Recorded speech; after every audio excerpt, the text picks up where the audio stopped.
नमस्कार दोस्तों। आज हमारी एक्सेल की 25वीं क्लास है जिसमें हम इंसर्ट टैब के कॉलम चार्ट की जानकारी लेंगे। ठीक है। अगर हम इंट्रोडक्शन की बात करें तो कॉलम चार्ट हमारा एक प्रकार का ग्राफिकल रिप्रेजेंटेशन एरिया होता है जिसमें कि हम जो है अपने डेटा को ग्राफिक्स के रूप में दिखाई देते हैं। ठीक है। अब इसमें हमारे पास वर्टिकल यानी स्तंभों के रूप में डेटा दिखाया जाता है जो कि किसी प्रकार की श्रेणी या उसकी वैल्यू की जानकारी हमें प्रदान करता है। यूजेस की अगर हम बात करते हैं तो हम इसको कंपैरिजन करने में, ट्रेंड दिखाने में या डिस्ट्रीब्यूशन के लिए हम इस चार्ट का यूज करते हैं। ठीक है। नेक्स्ट हम चलते हैं कॉलम चार्ट पे।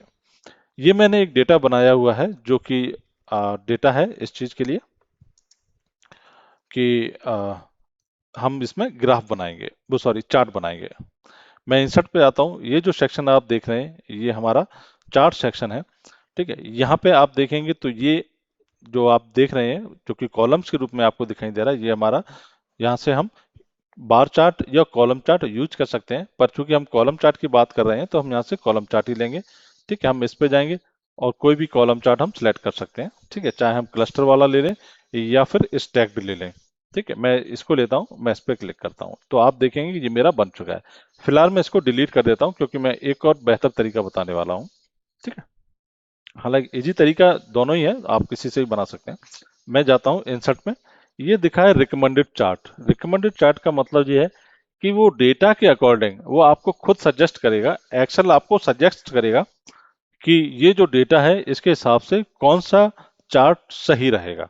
तो मैं जब रिकमेंडेड चार्ट पे क्लिक करूंगा तो आप देखेंगे यहाँ पे मेरे पास लिस्ट आ चुकी है ग्राफिक रूप में कि मुझे यहाँ से कौन सा चार्ट ले सकते हैं। मैं कॉलम चार्ट ले सकता हूँ, ये मेरे कॉलम चार्ट है, ये मेरे बार चार्ट है और ये मेरा क्या है, फनल चार्ट है।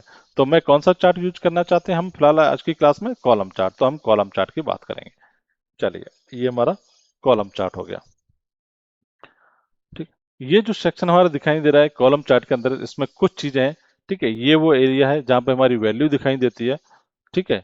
और ये वो है जो कि हमारा दिखाता है लेजेंड को, कि हमारे इसमें क्या क्या कैटेगरी के हिसाब से लेजेंड्स लिए गए हैं। ये जो सेक्शन है ये सेक्शन दिखाता है हमारा कैटेगरी को। ठीक है। जो कि हॉरिजेंटल एक्सेस कहलाता है हमारा। और ये दिखाता है कि जो भी हमारी कैटेगरी है उसकी जो वैल्यू है उस वैल्यू के हिसाब से हमने इसको एक्सेस में ऐड किया हुआ है। ठीक है। जैसे कि हमारा 0 से 25 हज़ार तक का दिखा रहा है जबकि इसमें हमारी मैक्सिमम वैल्यू कितनी है, 21,686 रुपए। तो ये उससे बढ़ के दिखा रहा है। इसमें चेंजेस हम कर सकते हैं, कैसे करेंगे वो हम आगे देखते हैं। पहला है ये हमारा चार्ट टाइटल, इसको हम डबल क्लिक करके मैनुअली एडिट कर सकते हैं। इसको मैं लिखता हूँ प्रोडक्ट डिटेल। ठीक। प्रोडक्ट डिटेल मैंने लिया और इसको मैंने चेंज कर दिया। ठीक है। इसको और इन डिटेल्स को हम चेंज नहीं कर सकते हैं। ठीक है। कि हम मैंगो की कुछ चेंज करना चाहते हैं तो हमें डेटा में ही चेंज करना होगा, ग्राफ में हम किसी प्रकार की चेंजेस नहीं कर सकते हैं। हमें पहले डेटा में चेंजेस करने होंगे, उसी के बाद वो चेंजेस हमारे कहाँ दिखाई देंगे, ग्राफ में। हम डायरेक्टली ग्राफ में चेंजेस नहीं कर सकते। हाँ, हम ग्राफ में से कुछ डेटा को हटा सकते हैं और दिखा सकते हैं, बट उसमें हम बदलाव नहीं कर सकते। बदलाव यदि हमें करना है तो वो हमें डेटा में ही करना पड़ेगा। अब कैसे करते हैं हम चेंजेस, मैं वो बताता हूँ। जब हम चार्ट बनाते हैं तो चार्ट बनाने के साथ ही हमारे पास दो न्यू टैब ओपन होते हैं। एक होते हैं चार्ट डिजाइन और दूसरा होता है फॉर्मेट। ठीक है। तो फॉर्मेट की हम बात बाद में करेंगे। ठीक है। क्योंकि फॉर्मेट एक सिंपल सा है। पहले हम चार्ट डिजाइन की बात करते हैं। चार्ट डिजाइन में हम चार्ट का कोई भी स्टाइल अगर चेंज करना चाहते हैं तो हम यहाँ पे जाकर के अपने अकॉर्डिंग जो भी चार्ट का स्टाइल हमें लेना है वो हम पहले से प्री डिफाइंड टेम्पलेट में से चूज कर सकते हैं। ठीक है। मैं इसको नॉर्मल रखता हूँ फिलहाल अभी, क्योंकि हमें बाकी की चीजें एडिट करनी है। नेक्स्ट मैं अगर बात करता हूँ कि ये है स्विच रो एंड कॉलम। यदि आप देखेंगे कि ये मेरा जो डेटा है, ठीक है, ये हॉरिजेंटल दिख रहा है। ठीक है। और ये मेरा जो डेटा है ये लेजेंड्स में, पर ये मेरा किस में दिख रहा है, कॉलम में। ये मेरा किस में दिख रहा है, रो के अंदर। ठीक है। मैं चाहता हूं कि मेरा जो डेटा है वो रो का कॉलम में और कॉलम का रो में शो करने लगे। तो मैं इसमें स्विच लिखा हुआ, इस पर जैसे ही स्विच करूंगा तो आप देखोगे कि अब वो डेटा मेरा फ्रूट के हिसाब से दिख रहा है, वेजिटेबल्स के हिसाब से दिख रहा है, और जितने भी मेरे प्रोडक्ट्स नेम थे वो यहाँ आ गए हैं। यानी क्या हो गया, मेरा जो लेजेंड्स थे वो अब क्या बन चुके हैं, हॉरिजॉन्टल एक्सेस बन चुके हैं, और जो मेरा हॉरिजॉन्टल एक्सेस थे वो मेरे क्या बन चुके हैं, लीजेंड्स बन चुके हैं। ठीक है, अब मैं इसको दोबारा से सेम बैक करूंगा, फिर से मैं वही करूंगा, स्विच रो एंड कॉलम। तो आप देखोगे फिर से उसने कैटेगराइज को जो है बांट दिया। अब उसने फ्रूट को दिखा दिया, 1 2 3 4। जो ब्लू कलर में दिख रहे हैं वो हमारे फ्रूट्स हैं, जो ऑरेंज कलर में दिख रहे हैं वो हमारे क्या है, वेजिटेबल्स हैं। चलिए, नेक्स्ट हमारा सेक्शन है सिलेक्ट डेटा। अगर सिलेक्ट डेटा का काम क्या होता है, सिलेक्ट डेटा का काम होता है कि चार्ट में से कोई भी डेटा ऐड या रिमूव करना, या फिर वह एरिया सिलेक्ट करना जहां से हमारा डेटा बन रहा है। चलिए मैं दिखाता हूं यहाँ पे, पहले रिमूव कैसे करते हैं। ठीक है, मेरे पास सपोज किया कि यहाँ पे टोमेटो और पोटैटो आ रहा है, मैं चाहता हूँ कि मेरे इस लिस्ट से टोमेटो और पोटैटो हटा दिया जाए। मैं इस पे जाऊंगा यहाँ पे, और चेक बॉक्स में अनचेक करूंगा, तो आप देखोगे यहाँ से अब मेरे पास टोमेटो और पोटैटो दोनों हट चुके हैं। अब मुझे ये फिर से ऐड करने, मेरा डेटा में तो वो है ऑलरेडी, पर मैं यहाँ पे शो नहीं करने देता हूँ। अगर मुझे फिर से शो कराना है तो मैं फिर से जाऊंगा, मैं फिर से वही चीज करूंगा, चेक बॉक्स को चेक करूंगा, और आप देखोगे यहाँ से फिर से पोटैटो और टोमेटो फिर से आ चुके हैं। अगर आप चाहते हैं कि फ्रूट्स और वेजिटेबल्स में से मुझे किसी एक का डेटा दिखाई दे, मतलब कॉलम्स तो आपको दिखाई नहीं देंगे, बट आपका जो हॉरिजॉन्टल वैल्यू वो आपकी दिखाई देगी। चलिए दिखाता हूँ कैसे कहना चाह रहा हूँ। मुझे सपोज किया मुझे फ्रूट देखने हैं, तो मैं वेजिटेबल को अनचेक करूंगा, तो आप देखोगे वेजिटेबल्स के नाम्स तो रहेंगे, बट उनके कोई कॉलम की डिटेल नहीं आएगी। आपके पास सिर्फ किसकी डिटेल आएगी, फ्रूट्स की। यहाँ पे भी आप लीजेंड्स में देखोगे तो आपको सिर्फ फ्रूट्स अकेले दिखाई देंगे।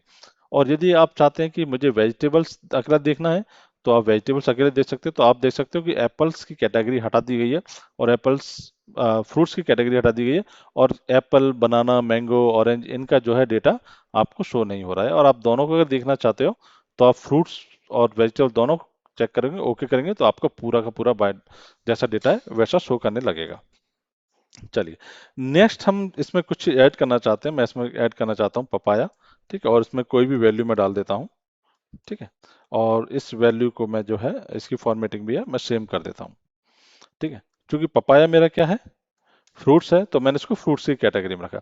अब मैं यहाँ से अगर डेटा को, इसको पपाया को इसमें ऐड करना चाहूँ, तो मेरे पास दो तरीके हैं। पहला तरीका तो ये है कि मैं इसको यहाँ से पकड़ूंगा, ये जो आपको दिख रहा है ना टास्क में, ये जो आपको दिख रहा है, ठीक है, आप इसको क्या करेंगे, इसको पकड़ के खींच देंगे, तो ये आपका बाय डिफॉल्ट आपने देखो पापा यहाँ शो करने लगा। ठीक है, इस तरीके से आप डेटा को ऐड कर सकते हैं। अगर ऐसा नहीं, तो इसका एक और तरीका है, आप जाएंगे डिजाइन में, और डिजाइन में यहाँ लिखा है सिलेक्ट डेटा। आप सिलेक्ट डेटा हम देखोगे अभी जी कहाँ से, B2 से लेकर के कहाँ तक है, D11 तक। तो मैं इसको क्या कर दूंगा, मेरे पास ये कहाँ पे है, ये मेरा D12 तक का डेटा मेरा सिलेक्ट करना है। तो मैं क्या करूंगा, यहाँ पे जाऊंगा, इसको डिलीट करूंगा और यहाँ पे D12 कर दूंगा। और जैसे मैं D12 करूंगा, देखो पपाया का डेटा हमारे पास आ चुका है। तो हम किसी भी तरीके से चाहे तो हम इसको ड्रैग एंड ड्रॉप करके भी कर सकते, सॉरी इसको खींच के, मतलब ड्रैग करके भी कर सकते हैं। ठीक है, ड्रॉप नहीं करेंगे। और ड्रैग चाहे हम ऊपर की तरफ ड्रैग करें चाहे नीचे की तरफ। ठीक है, इस तरीके से जो है हम जो है डेटा को शो करा सकते हैं और हटा सकते हैं। ठीक है, चलिए, नेक्स्ट है हमारा चार्ट टाइप। ठीक है, चार्ट टाइप क्या करता है हमारा, हमें कॉलम में और भी चार्ट्स होते हैं, हम उनमें से कोई एक चार्ट लेना चाहें, जैसे सपोज किया मैंने किया चैन टाइप। यहाँ पे पहला हमारा कौन सा है, क्लस्टर कॉलम। क्लस्टर कॉलम में क्या बताता है, हमारे पास सिंगल सिंगल वैल्यू दिखाता है किसकी, प्रत्येक कैटेगरी की। ठीक है, आप बनाना की अलग देख रहे हैं, एप्पल्स के अलग देख रहे हैं, बीन्स के अलग देख रहे हैं, ब्रोकली के अलग देख रहे हैं। आप चाहते हैं कि मुझे नहीं, मुझे ऐसा नहीं देखना है, मुझे ये डेटा जो है स्टैक के हिसाब से देखना है। स्टैक का मतलब ये कि कॉलम मेरा जो है लेजेंड्स के हिसाब से आए, और जो कैटेगरी है वो उन लेजेंड्स के हिसाब से डिस्ट्रीब्यूट हो जाए। चलो मैं जो कहना चाह रहा हूँ उसको समझने की कोशिश करते हैं। चलिए, अब मैं जाता हूँ इस वाले स्टैट कॉलम पे। स्टेट कॉलम में आप जैसे क्लिक करो तो आप इसमें दो चीज दिखाई देखने को मिल रही है। पहली चीज जिसमें कोई बदलाव नहीं है, एज चीज है। क्यों, क्योंकि एप्पल की कोई कैटेगरी नहीं है, एप्पल को जो है हमें किसी और चीज में नहीं बांटा है। पर जबकि कैटेगरी किसकी है, फ्रूट की, फ्रूट को हमने बांटा हुआ है। तो अब आप देखोगे साथ ही में उसका दूसरा कॉलम दूसरा भी बना हुआ है, तो जिसमें दिखा रहा है कि आपका फ्रूट्स और वेजिटेबल्स अलग अलग है। मैं इसको क्लिक करता हूँ और ओके करता हूँ। चलिए, तो देखिए इसने क्या किया, अब फ्रूट्स के अकॉर्डिंग उसने अपना डेटा दिखा दिया। अब फ्रूट्स की एक कैटेगरी बन गई, और फ्रूट्स में क्या क्या चीज़ है, मेरे पास एप्पल है, मेरे पास बनानास है। ठीक है, मेरे पास ग्रीन कलर का क्या है, मैंगोस है, ब्लू कलर का क्या है मेरे पास, ऑरेंज है, और ये मेरा ग्रे कलर का क्या है, पपाया है। वहीं मैं अगर बात करता हूँ तो ये मेरा क्या है, ये मेरी बीन्स है, ये मेरा क्या है, ब्रोकली है, ये मेरा क्या है, ये कैरेट्स है, और सबसे लास्ट में मेरा क्या है, टोमेटो है। ठीक है, चलिए इस तरीके से हम दिखा सकते हैं। ठीक है, तो आपको समझ में आया कि हमारे स्टैक्ड और कॉलम में क्या डिफरेंस होता है। चलिए नेक्स्ट, अब हम इसमें से कुछ भी लेना चाहें, इस 100% का मतलब ये होता है कि जहां तक आपका चार्ट का एरिया है आपको वहां तक दिखाई देगा। ठीक है, ये 100% तक शो करेगा। ठीक है, अभी तक आप देख रहे हैं छोटा बड़ा हो रहा है, अब इसने क्या था बाय डिफॉल्ट एडजस्ट कर लिया अपने आप को, और कहाँ तक लेके चला गया, 100% तक। ठीक है, चलिए नेक्स्ट हम दिखाते हैं। इसमें से आप 3D लेना चाहते हैं, आप 3D दिखा सकते हैं। आपको इस तरीके से दिखाना है, आपको कोई और चार्ट किसी और तरीके से दिखाना है, इसको इस तरीके से दिखाना है, आप इसको इस तरीके से दिखा सकते हैं। आपको इस तरीके से दिखाना है, आपको इस तरीके से दिखा सकते हैं 3D में। जैसे भी आपको उचित लगे, जैसा बेटर लगे, आप दिखा सकते हैं। ठीक है, इस तरीके से दिखाना है, इस तरीके से दिखाना है, इस तरीके से दिखाना है। आप अपने अकॉर्डिंग जैसा आपको बेहतर लगे वैसा आप दिखा सकते हैं। मैं फिलहाल इसको नॉर्मल ही करता हूँ, क्योंकि जो आगे टीचिंग में हेल्प मिलेगी। ठीक है, चलिए ओके करता हूँ मैं। ठीक है, अब मैं इसको पुराने फॉर्मेट में ले आया हूँ मैं। ठीक है, नेक्स्ट है हमारा, ये हम अगर इसकी बात करते हैं, ये हमारी कलर पैलेट है, अगर हम इसको चेंज करना चाहें। ठीक है, इस तरीके से, इस तरीके से, ठीक है, इस तरीके से, इस तरीके से दिखाना चाहें, ठीक है, तो हम दिखा सकते हैं। ठीक है, चलिए मैं नेक्स्ट बात करता हूँ। ये हमारे पहले से प्री डिफाइंड टेम्पलेट है कि हमें इसको इस तरीके से दिखाना है, इस तरीके से दिखाना है, या इस तरीके से दिखाना है, इस तरीके से दिखाना है, इस तरीके से दिखाना है। ठीक है, तो हम इसमें देख सकते हैं अपने हिसाब से। और अगर हम मैनुअली चेंज करना चाहते हैं तो मैनुअली चेंज करने के लिए ये हमारा होता है ऐड चार्ट एलिमेंट्स। ठीक है, चार्ट में हम कोई भी चीज़ हटाना या जोड़ना चाहते हैं, एलिमेंट्स की बात कर रहे हैं हम, तो वो हम यहाँ से कर सकते हैं। अब ये हमारा एक्सेस है, एक्सेस का मतलब ये होता है एक तो हमारा हॉरिजेंटल और वर्टिकल। अगर मैं प्राइमरी में जाता हूँ, अगर मैं देखता हूँ, अभी मेरे पास दोनों दिख रहे हैं, क्यों, और दोनों आप देखो यहाँ पे हाईलाइटेड है। अगर मैं इसमें से हॉरिजेंटल हटाना चाहूँ, सपोज कि अब मुझे ये एप्पल बनाना वगैरह हटाने हैं, तो मैं जाऊंगा, इस पे करूंगा, तो आप देखोगे एप्पल बनाना वगैरह हट गए हैं। और आप इधर भी देखोगे तो आप देखोगे एक हाईलाइटेड है और एक सिलेक्टेड है। ये मेरा सिलेक्टेड है और ये मेरा व्हाइट कलर का है। व्हाइट कलर का मतलब ये कि वो मेरा डेटा नहीं है। अगर मैं इस पे भी जाऊंगा तो मैं दोनों को हटा दूंगा, इसलिए क्योंकि ये दोनों इंपॉर्टेंट एरिया होते हैं। ठीक है, तो हम इन दोनों को रखना होता है, तो हम इन दोनों को रख लेते हैं। ठीक है, हमारा ये हॉरिजेंटल बेस रख दिया। इस तरीके से भी हम डेटा दिखा सकते हैं, और इस तरीके से भी हम इसको पुराना तरीके से दिखा सकते हैं। ठीक है, चलिए नेक्स्ट हमारा आता है, इसमें से हम बात करते हैं चार्ट डिजाइन में। ठीक है, नेक्स्ट है हमारा टाइटल। ठीक है, टाइटल हमें कहाँ रखना है, ठीक है, यहाँ पे टाइटल रखना है, आप जैसे नीचे देख रहे हैं एक्सेस टाइटल में, या फिर इधर टाइटल रखना है हमारा। ठीक है, एक्सेस टाइटल हमें जो भी रखने होते हैं वो हम यहाँ वहाँ रख सकते हैं, चाहे हॉरिजॉन्टल में रखना चाहें, चाहे वर्टिकल में। फिलहाल मुझे नहीं रखना है तो मैं इसको सिलेक्ट नहीं कर रहा हूँ। नेक्स्ट मेरा चार्ट टाइटल। ठीक है, मुझे चार्ट टाइटल जो आप देख रहे हैं वो ऊपर की तरफ है, एबो प्रोडक्ट जो लिखा हुआ है। अगर मैं उसको कहीं और सेट करना चाहूँ तो मैं चाहता हूँ जैसे कि मुझे ओवरलैप कराना है, तो मैं उसको सेंट्रलाइज कर सकता हूँ। मैं उसको नन करना चाहूँ तो मैं नन कर सकता हूँ, अगर मुझे नहीं दिखाना है तो। ठीक है, चलिए नेक्स्ट है मेरा डेटा लेवल। डेटा लेवल का मतलब ये होता है कि जो भी वैल्यू के ऊपर, जैसे आपने 2000 25,000 लिखा हुआ है, मैं इसको यहाँ पे डेटा लेवल को ऐड करता हूँ। डेटा लेवल ऐड करने का तरीका क्या है, आप यहाँ से जाएंगे, राइट क्लिक करेंगे और डेटा लेवल को ऐड कर देंगे। डेटा लेवल में भी आगे की और तरीके हैं, वो भी मैं आपको बताऊंगा, पर फिलहाल हम नॉर्मल क्लिक करते हैं इस पे ऐड डेटा लेवल पे। ठीक है, ऐड डेटा लेवल में भी आप दो प्रकार के देखेंगे प्राइमरी, पहला सिंपल डेटा लेवल और दूसरा कॉल आउट। ठीक है, मैं ऐड डेटा लेवल पे करता हूँ तो आपको सिंपल नंबर दिखाई देंगे, और यदि मैं कॉल आउट करता हूँ,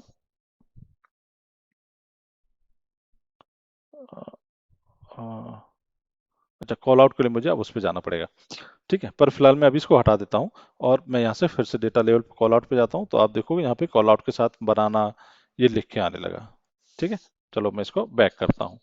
तो अब मैं क्या करता हूँ, पहले इसमें डेटा लेवल ऐड कर देता हूँ। अब यहाँ पे मैं जाता हूँ और आप देखेंगे यहाँ पे लिखा है डेटा लेवल। अगर मैं इसको सेंटर करता हूँ तो आप देख रहे हैं ग्राफ के हिसाब से ये बीचों बीच में आ गया, ये ऊपर चला गया, ठीक है, उसके एंड पे आ गया, अंदर है पर उसके लास्ट में। ये इनसाइड बेस में है, यानी कि अंदर रहेगा और सबसे नीचे रहेगा। आउटसाइड एंड यानी कि बाहर, ठीक है। और ये हमारा डेटा कॉल आउट हो गया, यहाँ से हम जो है चेंज कर सकते हैं।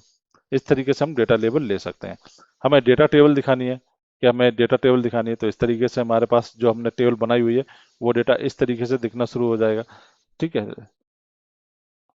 अगर हमें एरर बार्स दिखाने हैं जो कि हमारे पास होते हैं तो हम दिखा सकते हैं इस तरीके से, इस तरीके से। मैं इसमें भी डेटा लेवल ऐड कर लेता हूँ जो कि हमें थोड़ा आसानी से रहेगा, ठीक है।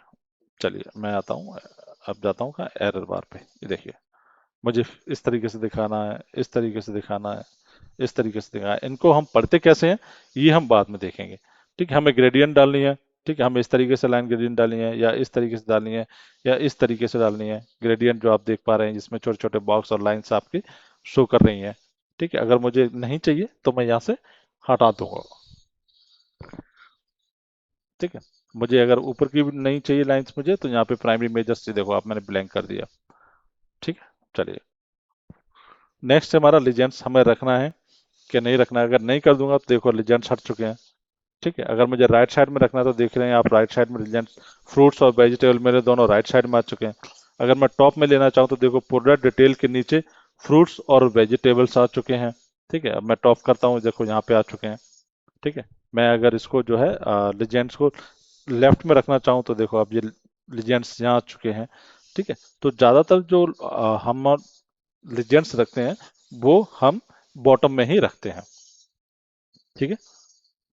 चलिए, नेक्स्ट है हमारा ट्रेंडिंग लाइन। ट्रेंडिंग लाइन हमारा कुछ ऐसा होता है कि हमें किसी पर्टिकुलर एक प्रोडक्ट के बेस पे जो है ट्रेंडिंग लाइन निकालना चाहते हैं तो हम निकाल सकते हैं, ठीक है। जैसे कि मूविंग एवरेज दिखाना चाहूँ, अब वो पूछा है कि किसके आधार पर निकालना है मूविंग एवरेज, फ्रूट्स की या वेजिटेबल्स की। मैं फ्रूट्स की फिलहाल कर देता हूँ। तो आप देखोगे ये फ्रूट्स की जो ट्रेंडिंग लाइन उसने शो कर दिया है, ठीक है, कि किस तरीके से ट्रेंडिंग लाइन हमारी चल रही है, ठीक है। बनाना की सबसे ज़्यादा है, मैंगो की इतनी कम है, फिर उससे थोड़ी ज़्यादा ऑरेंज की है, ठीक है। फिर उससे थोड़ी कम जो है हमारी पपाया की है, ठीक है। और ये इधर हमारी एप्पल की है। तो हम चूंकि हम फ्रूट्स की दिखा रहे हैं तो यहाँ पे उसने दिखा दिया है, ठीक है। और कैटे उसका नाम भी लिख दिया है। यहाँ से हम इस तरीके से ट्रेंडिंग लाइन शो करते हैं। अगर मुझे इसको रिमूव करना है तो मैं ट्रेंडिंग लाइन को रिमूव कर देता हूँ, यहाँ पे नन कर दूंगा, मेरी ट्रेंडिंग लाइन हट जाएगी।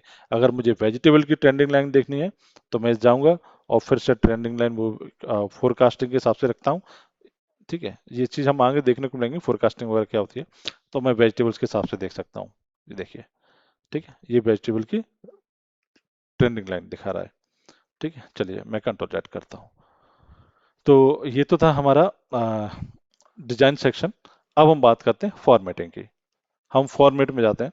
सपोज कि मुझे इसको कुछ चेंज करना है, मुझे इस तरीके से दिखाना है, या फिर मुझे कुछ और दिखाना है, इस तरीके से दिखाना है, इस तरीके से दिखाना है मुझे, ठीक है। ये रखता हूँ। मुझे आउटलाइन इसकी कम करनी है या हटानी है या जोड़नी है, तो मैं यहाँ से इस तरीके से चेंज कर सकता हूँ। कलर मुझे चेंज करना है फॉन्ट का, तो मैं यहाँ पे कलर चेंज कर सकता हूँ जिस तरीके से मुझे करना है, ठीक है।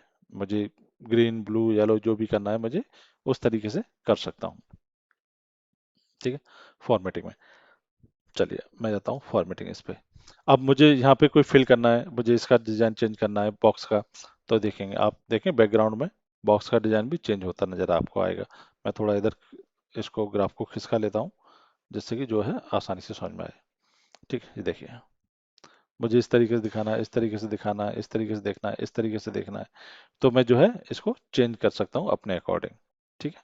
बॉक्स का डिज़ाइन, ठीक है। मुझे कोई चीज़ इसमें ऐड करनी है तो मैं ऐड कर सकता हूँ ट्रायंगल वगैरह, जो कि मैं आप प्रीवियस क्लास में देख चुके हैं, ठीक है। ये हमारा जो सेक्शन है ये वाला, इस सेक्शन में अगर मल्टीपल्स ऑलरेडी पहले भी इसकी क्लासेस हो चुकी हैं, ब्रिंग फॉरवर्ड सेंड बैकवर्ड की, ठीक है। आप ऑलरेडी सिलेक्ट पेन वगैरह पहले भी आप देख चुके हैं, ठीक है। इसकी भी क्लासेस हो चुकी है कि हम ये किस तरीके से सेट करते हैं, ठीक है। इनकी भी क्लासेस हो चुकी है, इसकी भी क्लासेस हो चुकी है कि हम ऑलरेडी जो है किस तरीके से इसको जो है रो एंड हाइट को जो है इसकी सॉरी इसकी विड्थ और हाइट को जो है चेंज कर सकते हैं, ठीक है।